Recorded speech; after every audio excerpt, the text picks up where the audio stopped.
23 मई 2025 की सुबह करीब 5:30-6 बज रहे थे। इसी बीच में कुछ बुजुर्ग लोग, गांव के लोग फ्रेश होने के लिए अपने खेतों पर गए थे और वहीं पर बम्बा पड़ता और वहीं पर जो फ्रेश होने के लिए आए थे वहीं पर उनकी दुकान होती है और इसी बीच में 2 स्कॉर्पियो आती हैं और उन पे हाथापाई शुरू कर देते हैं, उनके साथ मारपीट शुरू कर देते हैं और दोनों के दोनों पक्षों में यानी कि जो लोग फ्रेश होने के लिए गए थे वो भी वहां पर अपने लोगों को इकट्ठा कर लेते हैं और दूसरी तरफ जो लोग स्कॉर्पियो में आए थे उनके पास भी असला बंदूक होता है और दोनों में इतनी तेज लड़ाई होती है, इतना तकड़ा विवाद होता है कि गोली चल जाती है और गोली कुछ इस कदर चलती है कि 1 मिनट में करीब 12 से 15 गोली चलती हैं और करीब 2 से 3 मिनट में 25 से 30 गोलियां चलती हैं और इसी बीच में करीब 4 लोगों की तो मौके पर ही मौत हो जाती है और एक इंसान जो है, एक आदमी जो है वो अभी भी मौत और जिंदगी के बीच में झूल रहा है और सोच रहा है कि किसी न किसी तरीके से मेरी जान बच जाए, किसी न किसी तरीके से मैं इस जिंदगी को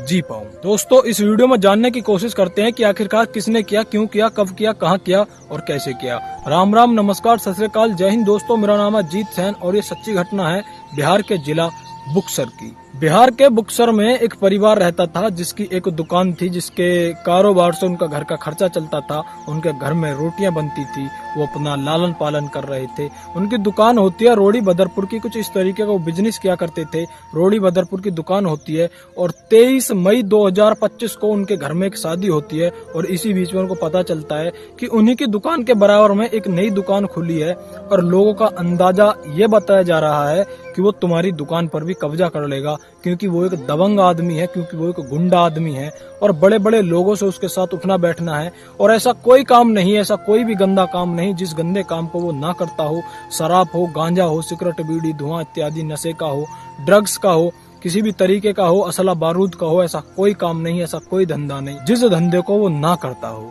उस परिवार के 5 से 6 लोग इकट्ठा होते हैं और सलाह मशवरा करते हैं कि भाई क्या करना है। वो सलाह करते हैं कि चलो वहां जाकर देखते हैं। सलाह मशवरा करते हैं, लेकिन इसी बीच में उनको कोई समझाता है कि आज तुम्हारे घर में शादी है, यानी कि 23 मई 2025 में उनके घर में शादी होती है रात की और वो वहां पर उस जो भी दबंग होता है, जो कि गुंडा होता है, वो उससे जाकर बातचीत नहीं करते। सोचते हैं कि अगले दिन बात कर लेंगे, 2 दिन बाद बात कर लेंगे, आज का हमारे घर में शादी है, फंक्शन है, अगर ये ठीक से हो जाएगा तो फिर टेंशन खत्म हो जाएगी, कोई दिक्कत, कोई परेशानी, किसी भी तरीके की समस्या हम लोगों को नहीं हो पाएगी। उधर दूसरी तरफ वो गुंडा जो होता है, बदमाश जो होता है, दबंग आदमी जो होता है, जो अपनी दबंगाई के बल पर, अपनी दबंगाई के बलबूते पर, यानी कि बदमाशी के बलबूते पर वो सारी चीजें हड़प लिया करता था, लोगों की जमीनों पर कब्जा कर लिया करता था। उसको सूचना मिलती है कि इस क्षेत्र में सिर्फ और सिर्फ रोड़ी बदरपुर की एक दुकान है और उसके पास अंधाधुंध पैसा आ रहा है, अच्छी कमाई हो रही है। तो वो सोचता है क्यों ना एक ऐसा ही काम, एक ऐसी ही दुकान में अपने छोटे भाई के लिए खुलवा दूं, एक ऐसा ही बिजनेस में अपने भाई के लिए करवा दूं।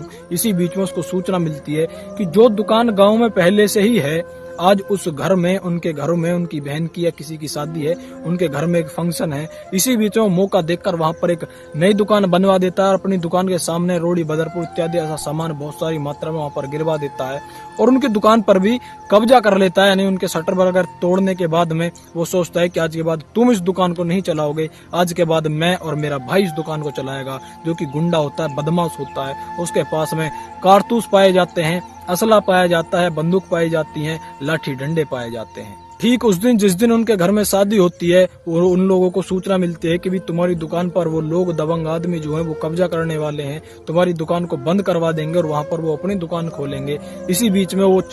परिवार के लोग इकट्ठा होते हैं और सलाह मशवरा करते हैं, लेकिन वो वहां पर उस दिन उसके पास में नहीं जाते, उससे बातचीत करने के लिए नहीं जाते, क्योंकि उनके घर में शादी होती है और वो सोचते हैं अगर हम वहां पर चले गए, अगर कुछ भी अनहोनी हो गई तो हमारे लिए अच्छा नहीं होगा। हमारे घर में आज की शादी है, अगर इसमें किसी तरीके का विवाद पड़ गया तो बहुत ही दिक्कत हो जाएगी, बहुत ज्यादा परेशानी हो जाएगी। ठीक ठाक शादी हो जाती है। अगला दिन होता है, यानी कि 24 मई 2025 का दिन आता है। वहां पर गांव में ज्यादातर लोग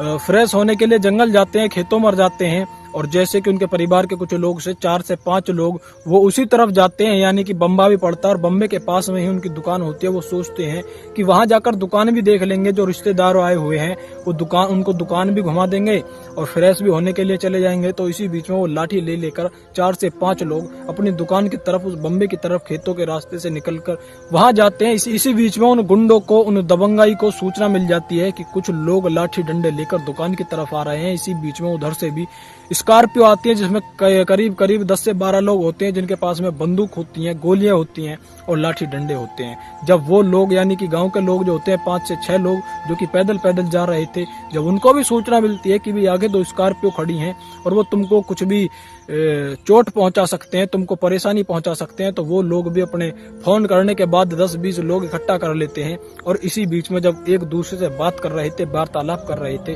कि भाई तुम हमारी दुकान पर क्यों कब्जा करना चाहते हो, तो वो लोग साफ साफ कहते हैं कि आज के बाद इस दुकान को हम चलाएंगे, आज के बाद तुम्हारा इस दुकान से कुछ भी लेना देना नहीं है। ये बात सुनने के बाद उनको थोड़ा सा दर्द होता है, गुस्सा आता है कि भाई हम इतने दिनों से यहाँ पर बिजनेस कर रहे हैं, काम कर रहे हैं, मेहनत कर रहे हैं और कोई आकर हमारी दुकान पर कब्जा करे और दूसरी बात ऊपर से ऐठ यानी कि घमंड दिखाए और हमको बदमाशी दिखाए, तो कहीं पर भी ये चीज बर्दाश्त नहीं की जाएगी, ये बात बर्दाश्त नहीं की जाएगी। पूरी की पूरी बात बर्दाश्त के बाहर है। इसी बीच में उधर से हाथापाई हो जाती है और इधर से भी हाथापाई हो जाती है, लाठी डंडे चल जाते हैं, एक दूसरे से लड़ाई हो जाता है, झगड़ा हो जाता है। और कुछ लोग जो खड़े हुए थे वो वहां पर उस लड़ाई को यानी कि उस जितना भी वहां पर हंगामा हो रहा था, विवाद हो रहा था, वो उस चीज की वीडियो बना रहे थे, यानी कि अपने फोन में उस लम्हे को अपने फोन में कैद कर रहे थे। और जब उन दबंग लोगों को, गुंडों को ये चीज पता चल जाती है कि भाई ये तो 30-40 लोग हो गए हैं, आड़ोस पड़ोस के गांव के भी लोग यहाँ पर इकट्ठा हो गए हैं और हम सिर्फ और सिर्फ 8 से 10 लोग हैं, तो वो अपनी गाड़ी में जाते हैं और गाड़ी से बंदूक निकाल कर लाते हैं